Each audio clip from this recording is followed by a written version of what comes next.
Hi, this is your instructor, Julia Grab. In this video, I'm going to show you how to import two Excel files into Access. So this is one of the files that you can see here, plants.xls.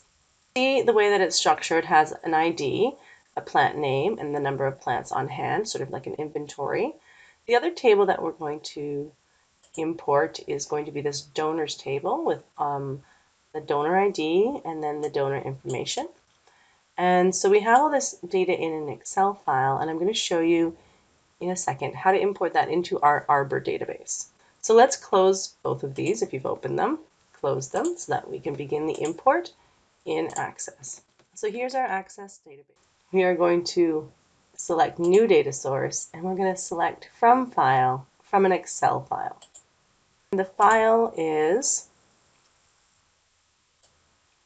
in the Biz 140 folder. Let's start with the donors. And yes, we want to import the source data into a new table in the database. Click OK. Now we get into the Import Spreadsheet Wizard.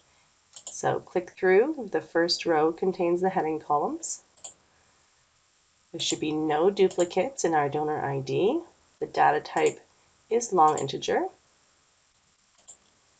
I'm going to choose my own primary key. If you leave it as this option, Access will actually add another field, but we already have a primary key in this database. Again, this is a unique code that uniquely identifies each donor. So click Next, and we're going to import this to TBL. Preface that TBL donors, and click Finish. And we are not going to save the import steps. Let's do that again for the plants. So we're going to browse to the plants file. Again, we're going to import this into a new table.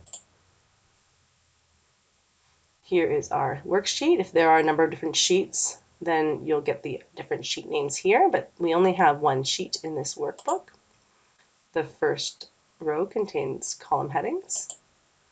And again, not allowing duplicates. The data type should be long integer.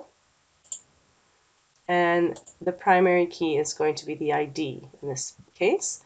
We're going to modify that once we import the data. And we'll save this as TBL plants.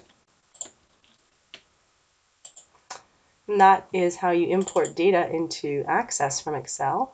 You notice that the data had to be set up quite rigidly. There could be no duplicates in the ID field in either the donors table or the plant table.